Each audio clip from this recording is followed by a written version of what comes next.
सभी को जय हिंद। आज हम पढ़ेंगे विदेशी स्रोत। विदेशी स्रोत से क्या तात्पर्य है? विदेश से लिया गया है ना। संविधान में हमने जो भी हिस्सा विदेश से लिया है वो विदेशी स्रोत कहलाता है।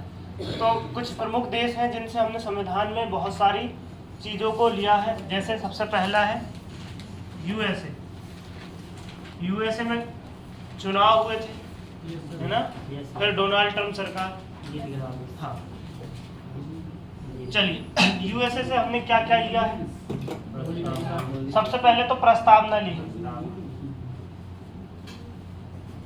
मैं जो हम शपथ लेते हैं ना, हम भारत के लोग, भारत को संपूर्ण प्रभुत्व, वो प्रस्तावना, यानी ये संविधान का आधार है। ये हमने किस देश से ली है?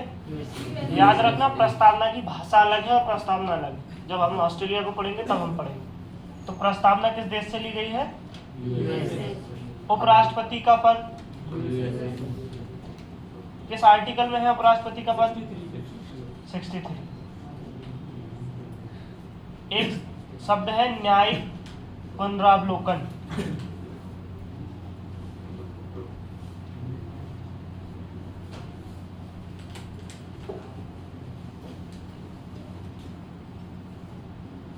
न्यायिक पुनरावलोकन क्या तात्पर्य है इससे?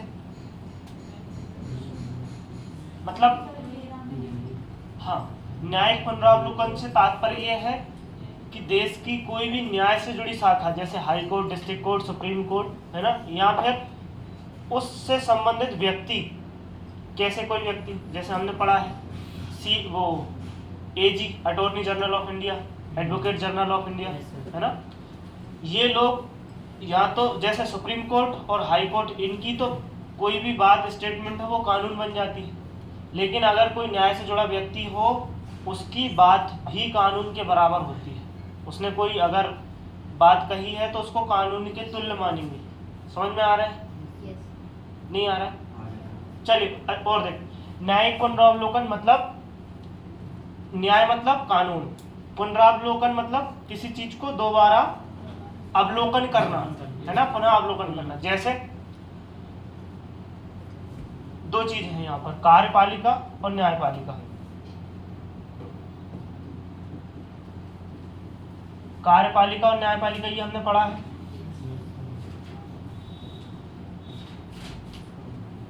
कार्यपालिका यानी कि मंत्री परिषद, कार्य जो करते हैं, है ना। सरकार यदि कोई कार्य कर रही है तो वो देश हित में है, कानून के हिसाब से है, नहीं है। सुप्रीम कोर्ट उस पर इनको रिवर्स कर सकती है। जैसे ये कोई ऐसा काम कर रहे हैं या ऐसा एक्ट ला रहे हैं जो न्याय के दायरे में नहीं है, या थोड़ा उससे चीज़ें आहत हो सकती हैं, तो ये इसको पुनर्विचार के लिए, यानी कि पुनः अवलोकन के लिए भेज सकता है ना, दोबारा बता सकता है। उस प्रोसेस को क्या कहते हैं? न्यायिक पुनरावलोकन। समझ में आ गया? चलिए, इसी में एक और चीज छुपी है, न्यायपालिका की स्वतंत्रता। यानी कि देखो, न्यायपालिका स्वतंत्र है हमारे यहाँ, जैसे उसका अलग निकाय है। चलिए चौथे उसमें लिखते हैं, न्यायपालिका की स्वतंत्रता। न्यायपालिका की स्वतंत्रता। स्वतंत्रता मतलब जो हमारा न्याय का विभाग है वो अपने आप में सेपरेट है, उस पर किसी का दबाव नहीं है ना। चलिए,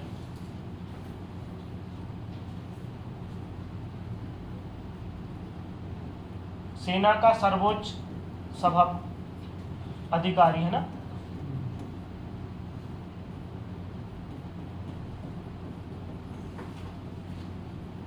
सर्वोच्च अधिकारी कौन होता है? राष्ट्रपति। ये बात हमने कहाँ से ली है? अमेरिका से। अमेरिका से हमने एक और प्रावधान लिया है, महाभियोग। महाभियोग क्या होता है? हाँ, आर्टिकल किस में है ये? 61 में बताया गया है स्पेशली। हाँ, राष्ट्रपति और मुख्य न्यायाधीश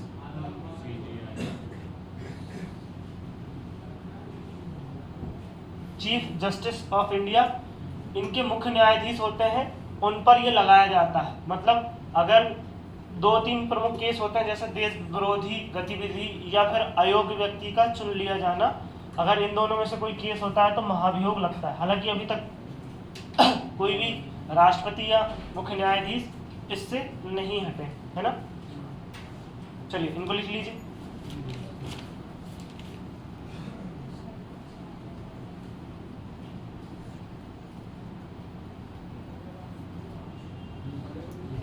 हो गया सभी का?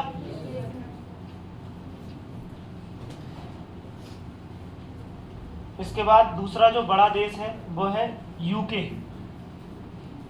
यूनाइटेड किंगडम, है ना। Britain, England, great Britain. चलिए इससे क्या लिया गया है? संसदीय व्यवस्था। हाँ लिखा है ना उपराष्ट्रपति पद, राष्ट्रपति का। चलिए लूसेंट में एक बार चेक करो राष्ट्रपति के पद को। संसदीय व्यवस्था, संसदीय व्यवस्था मतलब है ना 3 प्रकार की व्यवस्थाएं हैं। संसदीय व्यवस्था, संघात्मक शासन और एक इनकी मिलीजुली सरकार। मतलब कुछ कुछ देशों में राष्ट्रपति की सत्ता होती है ना। मतलब कि जैसे अमेरिका में है, वहां पर राष्ट्रपति मेन जो होता है कार्यकर्ता। भारत में क्या होता है? नाम मात्र का शासक। तो वह जिसमें 3 व्यवस्थाएं दी गई हैं इसमें, संसद की व्यवस्था जैसे लोकसभा, राज्यसभा और राष्ट्रपति। जब तक तीनों से होकर चीजें नहीं जाएंगी कानून नहीं बनेंगे। तो ये व्यवस्था संसदीय व्यवस्था कहलाती है। इसी व्यवस्था में मंत्रिमंडल व्यवस्था,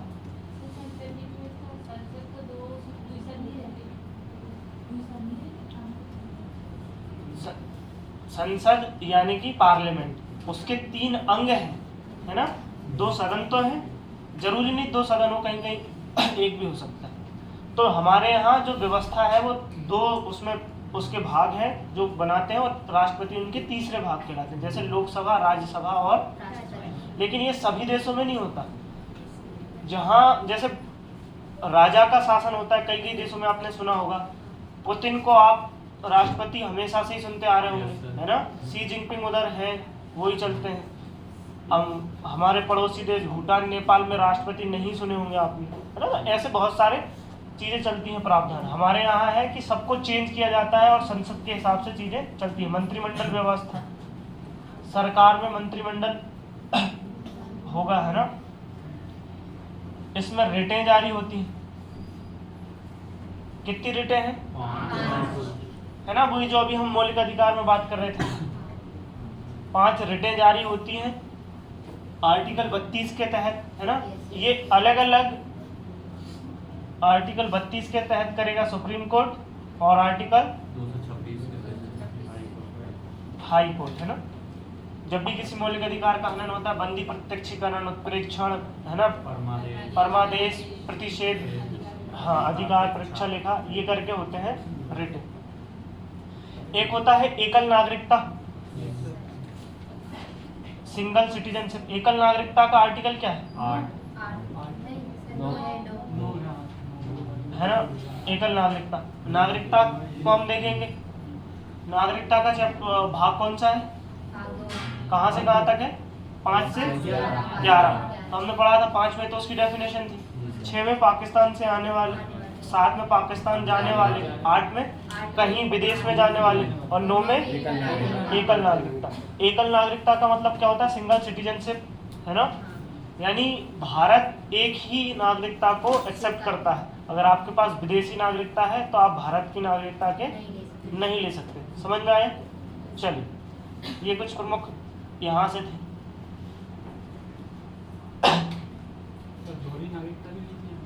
दोहरी नागरिकता होती है, दोहरी नागरिकता, लेकिन भारत में नहीं। मतलब जैसे अमेरिका में उनको आप किसी अपने देश की नागरिकता रखिए और अमेरिकन सिटीजनशिप आप ले सकते हैं, कोई दिक्कत नहीं, है ना।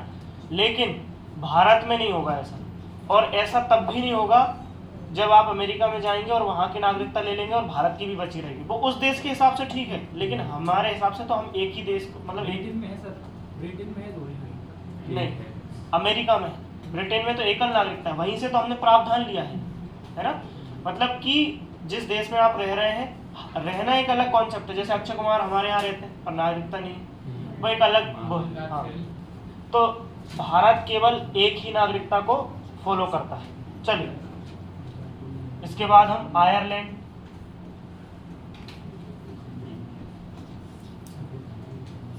मैंने अभी बताया था प्रस्तावना की भाषा, सॉरी हाँ, इसमें है नीति निर्देशक तत्व।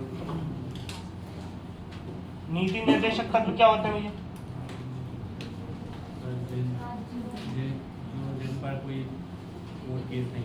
हाँ, एक प्रकार से हम ये कह सकते हैं राज्यों के मौलिक अधिकार है ना, जो आपको मानने के लिए, आप मानने के लिए बाध्य नहीं है, पर सुप्रीम कोर्ट भी नहीं जा सकते, है ना। चलिए, डीपीएसपी जिसको कहते हैं। और आयरलैंड से क्या लिया गया है? सबसे प्रमुख तो यही है, राज्यसभा के जो हमारी राज्यसभा में हमने सुना है 12 सदस्यों का नामांकन राष्ट्रपति जी करते हैं, मतलब वो उनसे खुद से इलेक्ट करते हैं, वो व्यवस्था। राज्यसभा के 12 सदस्यों का नामांकन और राष्ट्रपति जो निर्वाचन होता है यानी चुनाव,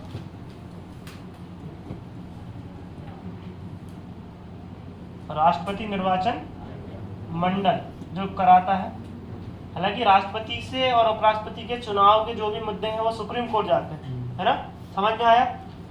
पहले राष्ट्रपति 14 व्यक्तियों को खुद से सिलेक्ट करके संसद में भेजता था, जैसे 2 को लोकसभा में और 12 को राज्यसभा में, लेकिन 2 को हटा दिया है अनुच्छेद संशोधन 104 में। चलिए, इसके बाद हम ऑस्ट्रेलिया को देखते हैं।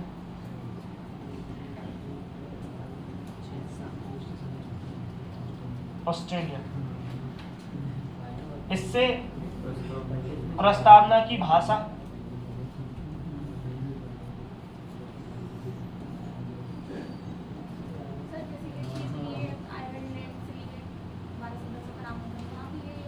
हाँ, वहीं से तो हमने कॉपी किया है कि उनकी एक, मतलब वहाँ पर एक व्यवस्था थी कि भैया कुछ लोग हम सिलेक्टेड रखेंगे और कुछ लोग इलेक्टेड रखेंगे, मतलब कुछ को राष्ट्रपति जी चुनेंगे जो वहाँ के प्रमुख है। जैसे कुछ व्यक्ति होते हैं जिनको चुनाव लड़ने में या जीतने में कोई इंटरेस्ट नहीं होता, लेकिन वो राजनीति में बहुत अच्छा काम कर सकते हैं, है ना।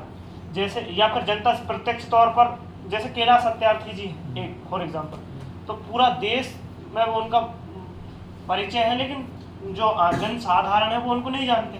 अगर उनको हम चुनाव के चेहरा बनाए या किसी पार्टी से, तो अगर मान के चलिए वो राजनीति में अपनी सेवा देना भी चाहें और वो किसी विशेष पार्टी के नहीं होना चाहें, तो उन जैसे व्यक्तियों को कैसे हम अपनी राजनीति में ला सकते हैं। कुछ को तो हम इलेक्ट कर सकते हैं, जैसे जो खड़ा है वोट डाल के उनको इलेक्ट किया जा सकता है, लेकिन कुछ लोगों को जो अपनी फील्ड में अच्छे हैं और उनको हमको चुनना है और राजनीति में भी बेहतर कर सकते हैं। जैसे सचिन तेंदुलकर जी को चुना गया था, और भी बहुत सारे लोग हैं अपने अपनी फील्ड में, उनको चुनकर बुलाया जा सके बिना किसी पार्टी या इलेक्शन में खड़े हुए भी, तो हम उनको कैसे चुनेंगे इस प्रोसेस से। प्रस्तावना की भाषा क्या है? मतलब प्रस्तावना का पैटर्न अलग है और उसकी जो शैली है वो कैसे लिखी जाएगी, है ना, उसमें प्रधानता किसको दी जाएगी, उसमें किन किन बातों को महत्व दिया जाएगा, ये सारी चीजें हमने कहाँ से ली हैं? ऑस्ट्रेलिया से। लेकिन प्रस्तावना का जो कॉन्सेप्ट है वो कहाँ से लिया था? यूएसए। समझ में आ गया सभी को? चलिए, इसके बाद ऑस्ट्रेलिया से हमने लिया है संघ सूची के समवर्ती। समवर्ती सूची क्या होती है? हाँ, चलिए इसको देखते हैं। हमने पढ़ा है 3 सूचियां होती हैं, संघ, राज्य, समवर्ती। ये किस अनुसूची में है? 7 अनुसूची में है, कॉन्सेप्ट है ना। 7वीं अनुसूची में बताया गया है कि हमें पढ़ा है हमने 7वें सूची में कुछ प्रावधान है जो संघ यानी राज्य के अंतर्गत आएंगे। जैसे कुछ एक दो एग्जांपल हम देखते हैं। रेल, बैंकिंग, शेयर मार्केट, है ना, विदेश मंत्रालय, है ना, आर्मी, ऐसे करके ये संघ सूची में आएंगे। और बहुत सारे, है ना। इन विषयों पर केवल सेंट्रल सरकार है वही कानून बना सकती है। आर्मी हम चाहे तो अपने हिसाब से, मतलब जो स्टेट चाहे तो वो अपने हिसाब से यूज नहीं कर सकता, उसको रिक्वायरमेंट है वो आगे भेज सकता है, लेकिन उसकी जो प्रोसेस है वो पूरी सेंट्रल के। हाँ, राज्य में क्या हो सकता है? हाँ, कृषि,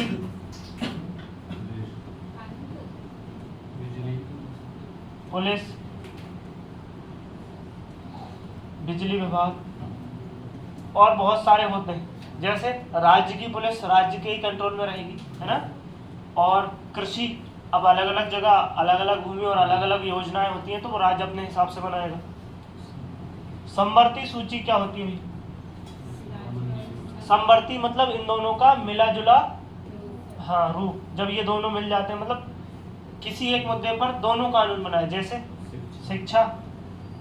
शिक्षा नीति सेंट्रल लाया है, लेकिन एमपी सरकार अपने हिसाब से शिक्षा के नियम बनाती। और क्या हो सकता है? अच्छा, एक होता है जनसंख्या नियंत्रण और एक होती है जनगणना। जनसंख्या और जनसंख्या नियंत्रण और जनगणना में क्या अंतर है? नियंत्रण यानी प्रयोग, हाँ, इन पे दोनों पॉलिसी बनाएंगे, लेकिन जनगणना राज्य चाहे तो नहीं करा सकती, है ना।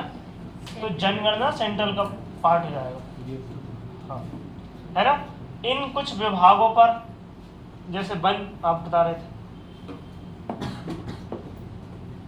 इन पर देश और राज्य दोनों मिलकर कानून बनाएंगे, है ना। उस पे मतलब जैसे देश ने, किसी राज्य ने पॉलिसी बना रखी है वनों के ऊपर कि भैया आपको इतने % वन रखने चाहिए, लेकिन किसी राज्य में हो ही नहीं रहे, है ना। तो भाई, और इन तीनों के ऊपर भी जो मुद्दे आते हैं वो भी सेंट्रल के अंतर्गत ही रख लिए गए। क्लियर है? समवर्ती सूची समझ में आ गई? चलिए, इसके बाद है संयुक्त बैठक। क्या होती है संयुक्त बैठक? किस आर्टिकल में है?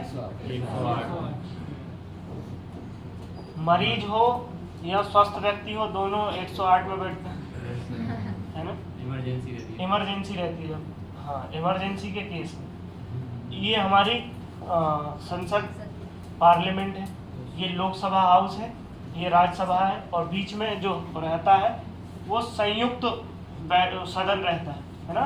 मतलब कि कोई ऐसा मुद्दा जिसमें राज्यसभा के सदस्य और लोकसभा के सदस्य दोनों मिलकर फैसला लेते हैं या विचार विमर्श करते हैं। जैसे जो अलग अलग स्ट्रीम होती है लेकिन हिंदी इंग्लिश सब्जेक्ट कॉमन रहते हैं, उसके हिसाब से ये रहता है।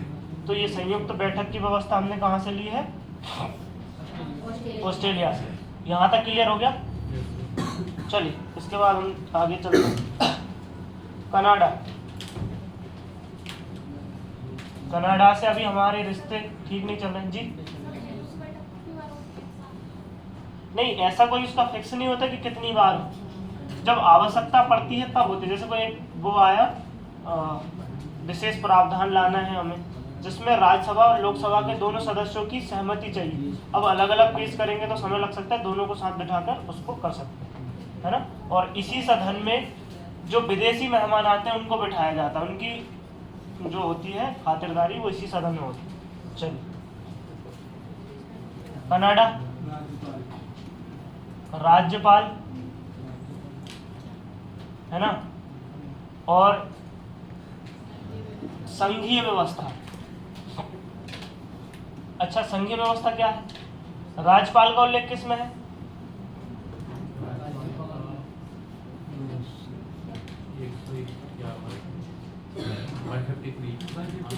वन 153 में है। 151 से तो उसका वो होता है, हाँ, 153 में इसके पद का उल्लेख। चलिए, संघीय व्यवस्था क्या है और संसदीय व्यवस्था क्या है? जैसे वहाँ पर स्टेट लेवल पर संसदीय व्यवस्था थी, वैसे राज्य लेवल पर तो फिर दोनों व्यवस्थाएं लागू हो गई देश में। मतलब संघ की प्रधानता रहेगी। संघ मतलब सेंट्रल। देखो अभी हमने जस्ट देखा था यहाँ इन तीनों केस में सबके अपने अपने अलग अलग दायरे हैं, अलग अलग हैं। पर जैसे पुलिस है, इस पे कानून कौन बनाएगा? राज्य, हमने पढ़ा है। लेकिन युद्ध के हालात हैं या कोई और विषम मतलब कुछ विशेष परिस्थितियां हैं जिनमें ये और ये दोनों मैटर खत्म हो जाते हैं। केवल देश सेंट्रल की ही चलती, भले ही चाहे वो विषय किसी का भी हो।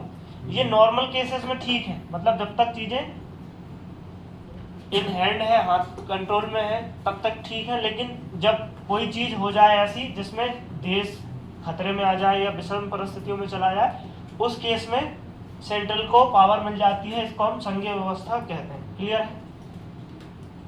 चलिए, कनाडा से यही प्रमुख चीजें। यूनियन स्टेट, हाँ, जर्मनी इमरजेंसी आपात व्यवस्था या प्रबंध।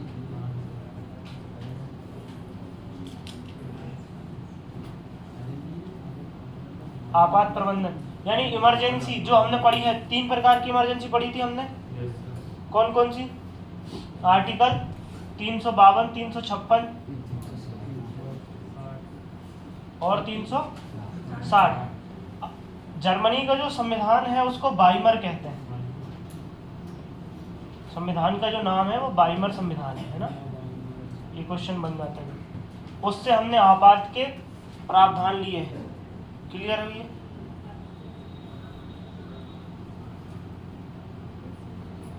एक और हमारा देश है रूस। रूस से हमने क्या लिया जी? संघ और केंद्र में बता रहा हूं। उतना ही अंतर है जितना शक्कर और सुगर में, उतना ही अंतर है जितना हनुमान जी और बालाजी में, उतना ही अंतर है ना? मतलब संघ व्यवस्था हो सकती है और केंद्र उसका टॉप हो सकता है। संघीय व्यवस्था मतलब जैसे आप घर के मुखिया कह लो या पिताजी कह लो, बात एक ही है ना। हालांकि जैसे पिताजी नहीं है तो एक बात अलग है, लेकिन जनरली यही अवधारणा है। तो वैसे संघ ही केंद्र का दूसरा नाम है। केंद्र सरकार या संघ सरकार, है ना, एक ही बात। चल, अब उस व्यवस्था को जो जैसा परिस्थिति के हिसाब से सुटेबल रहे, जैसे ऐसा नहीं है उसको बोलते ही नहीं है, बोलते हैं, है ना। अब मौलिक अधिकार और फंडामेंटल राइट एक ही बात है, लेकिन आप विदेश में हैं तो आप मौलिक अधिकार चिल्लाते रहिए, उनको समझ में आएगा क्या? मतलब समझ रहे हैं? हाँ, मौलिक अधिकार ये हिंदी इंग्लिश का कॉन्सेप्ट में अलग है, लेकिन वो दोनों ही है। मौलिक अधिकार एक बहुत छोटा सा अंतर भी हो सकता है, जैसे हमने पिछली क्लासों में देखा था नियम कर्तव्य, अधिकार की बात होती है, कर्तव्य।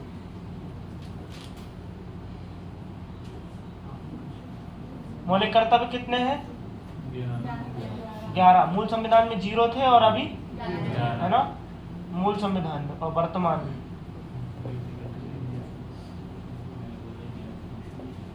बहुत ज्यादा अंतर नहीं होते हैं इन चीजों में, लेकिन पहले 10 जोड़े गए थे, 11वां 86 में संविधान संशोधन में जोड़ा गया था। इससे एक और चीज ली है हमने, प्रधान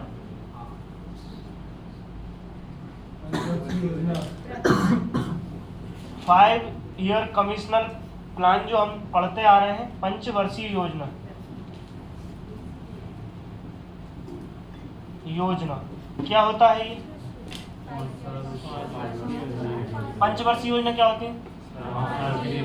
मतलब 5 वर्ष में सरकार एक गोल बनाती है और वो फिर टूट जाता है और फिर बनाती है ना। तो वो ऐसे चलता रहता है प्रोसेस आगे। पंचवर्षीय योजना का यही कॉन्सेप्ट है, 5 साल में।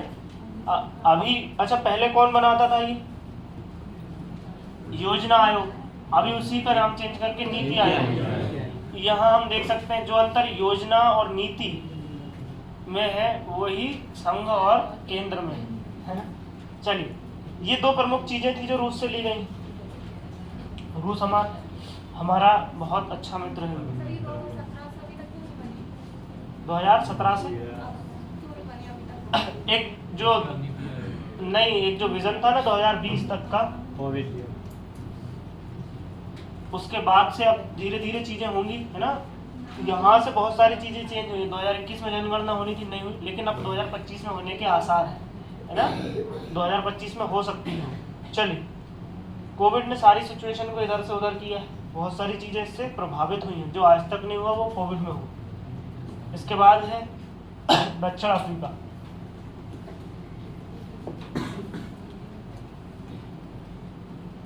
दक्षिण अफ्रीका से हमने सबसे पहले क्या लिया? संशोधन की जो प्रक्रिया है, संशोधन की प्रक्रिया किस आर्टिकल में है ये? और भाग 20 में, और आर्टिकल मतलब संविधान में कोई चीज को, संविधान में बदलाव की प्रक्रिया को हम संविधान संशोधन कहते हैं। और दूसरा जी, हाँ, ये बहुत अच्छा। यूनियन और फेडरेशन का दोनों का मतलब होता है संगठन, लेकिन एक थोड़ा सा अंतर है। हम कहते हैं union of state, federation of state क्यों नहीं कहते? मतलब समझ रहे हैं? जब दोनों का ही मतलब एक ही होता है, लेकिन आपने ये सुना होगा कि यूनियन ऑफ स्टेट मतलब कि दोनों में एकता, जैसे दोनों से इतना तात्पर्य हम समझ सकते हैं कि एकता मतलब एकजुटता। अब एक जैसे बहुत अगर अलग तरीके से मैं बताऊं, धर्म परिवर्तन को अगर हम समझें तो ये दो तरीके से हो सकता है, एक इच्छा से और एक बाय फोर्स। मतलब समझ रहे? हुआ दोनों में एक ही काम है, धर्म परिवर्तन, लेकिन दोनों में जितना अंतर है ना, सेम अंतर वहां पर है। यूनियन मतलब आपसी एकता और बिना किसी दबाव के, बिना किसी उसके, वो यूनियन। लेकिन आपको एक होना चाहिए और उकसा कर जो आजकल जो बनाई जा रही है कि आप ऐसा है वैसा है, तो उसको हम फेडरेशन की श्रेणी में ले सकते हैं। बहुत ज़्यादा अंतर नहीं, लेकिन थोड़ा अंतर तो है। दक्षिण अफ्रीका में संशोधन की प्रक्रिया ली गई थी। हाँ भैया, इतने अच्छे अच्छे सवाल कहाँ से आ रहे हैं?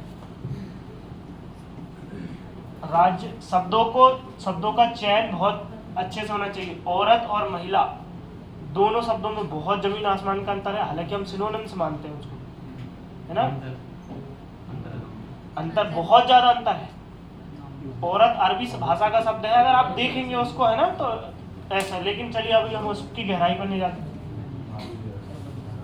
राज्य सभा निर्वाचन, भैया याद रखो, राज्यसभा का एक कॉन्सेप्ट हमने रिसेंटली भी पढ़ा था पीछे। ये देखो, राज्यसभा के 12 सदस्यों का नामांकन, है ना, ये सिलेक्टेड होते हैं। जैसे भैया आजकल तो अभी तो वही शब्द आ रहे हैं, सिलेक्ट और इलेक्ट। दोनों का मतलब भी चुनाव है, मतलब चुना जाना। मैं आपको सिलेक्ट कर रहा हूं तो मैंने आपको चुना, जनता, या फिर मैं आपको इलेक्ट कर रहा हूं तो भी मैंने चुना। अब क्या अंतर है? जैसे वही अंतर है जो फेडरेशन और यूनियन में है ना। इलेक्ट मतलब होता है एक प्रोसेस निर्धारित की गई है और जनता चुनकर भेजती है। सिलेक्ट मतलब अब हर कोई सिलेक्ट कर लेगा क्या? नहीं। लेकिन दोनों का हिंदी मतलब ही एक ही होता है, चुना जाना या चुना गया, है ना। I selected you as a monitor of the class, है ना, but the assembly will elect you और select you as a monitor of class. तो दोनों में अंतर है ना। तो ये वो वाला जो केस था 12 सदस्यों वाला, वो सिलेक्ट का था, और ये वाला जो केस है वो इलेक्ट का है। इसमें जनता, हालांकि अच्छा, कौन राज्यसभा निर्वाचन में कौन वोट डालता है? लोकसभा सदस्य, मनोनीत सदस्य छोड़कर बाकी सब डालते हैं। राज्यसभा का निर्वाचन हो रहा है भैया, राज्यसभा का निर्वाचन। मनोनीत सदस्य को छोड़कर, हाँ, राज्यसभा में तो मनोनीत हटा ही दिए, तो लोकसभा में मनोनीत हटा दिए। राज्यसभा का और लोकसभा का जो भी है मेंबर, उसको एमपी कहेंगे, मेंबर ऑफ पार्लियामेंट। पर उनको तो चुनते हम लोग सब, भैया नींद आ रही बच्चों को, है ना, आगे बोल लो ये हमारी देश की व्यवस्था चल रही है, व्यवस्था खतरे में, और आप देश के भविष्य, और भविष्य भारत का सो रहा है, भविष्य अंधकार में, है ना।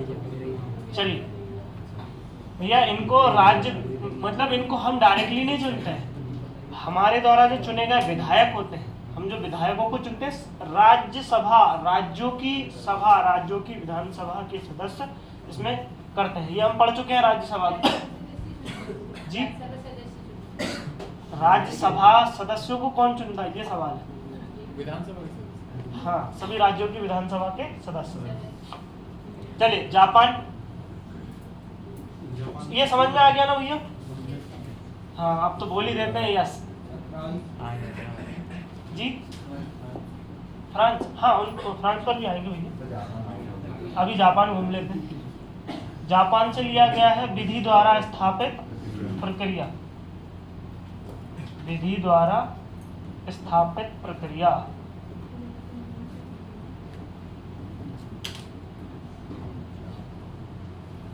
इसका क्या मतलब है विधि द्वारा स्थापित प्रक्रिया? जो मैंने अभी बताया था, न्यायिक पुनरावलोकन, मतलब देश का संविधान अगर एक स्टेटमेंट भी दे दे, पता है आपने देश का संविधान हिंदू धर्म के बारे में क्या सोचता है? वहां पर लिखा है Hindu is not a religion, it is the way of life, जिंदगी को जीने का तरीका है ना। तो ये उसका स्टेटमेंट है। अगर वो कोई स्टेटमेंट दे रहा है, जैसे कोई भी एक जर्नल स्टेटमेंट भी देता है, तो वो कानून के इक्वल माना जाएगा, है ना। जैसे उसने कह दिया कि हमें डिसरेस्पेक्ट नहीं करना चाहिए, तो वो वैसे तो अभी हमारा वो क्या है, एक नैतिक कर्तव्य, अधिकार और कानून, बहुत अंतर है। कर्तव्य मतलब आप उसको कर भी सकते हैं, नहीं भी कर सकते, दिक्कत नहीं। जैसे हम बड़ों की रिस्पेक्ट करते हैं, करनी भी चाहिए, पर कोई नहीं कर रहा है तो जबरदस्ती इधर आ पैर पर, ऐसा होता है क्या? नहीं हो जाता है अगर वो पिताजी हो, ताऊजी हो, पर बड़ों के केस में बता रहा हूँ मैं, बड़े, हर बड़े मतलब उम्र से बड़े, है ना। लेकिन जब सुप्रीम कोर्ट कह देता है, या उस न्यायिक प्रोसेस का व्यक्ति, यानी कि जो हम बोलते हैं ना अटॉर्नी जनरल, एआई, है ना, वो वाला एआई नहीं, हाँ तो यही होगा ना। हाँ नहीं, एआई एक वो होता है ना आर्टिफिशियल इंटेलिजेंस, उसकी बात नहीं कर रहा हूँ, वो तो कुछ भी कह देता है।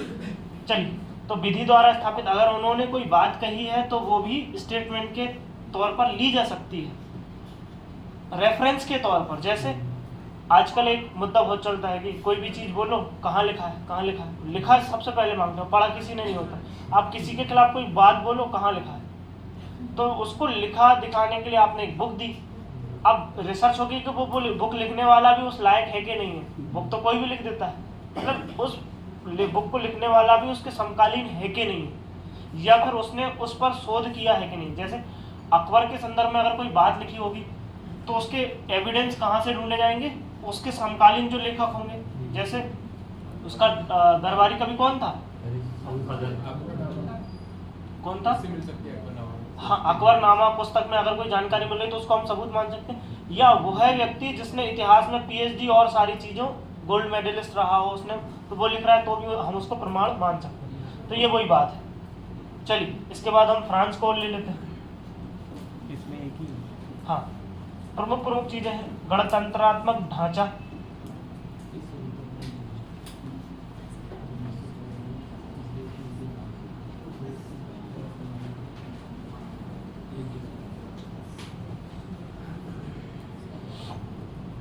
और एक है स्वतंत्रता,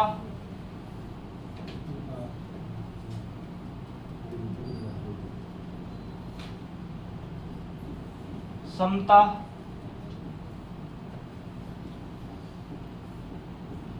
व बंधुता के आदर्श,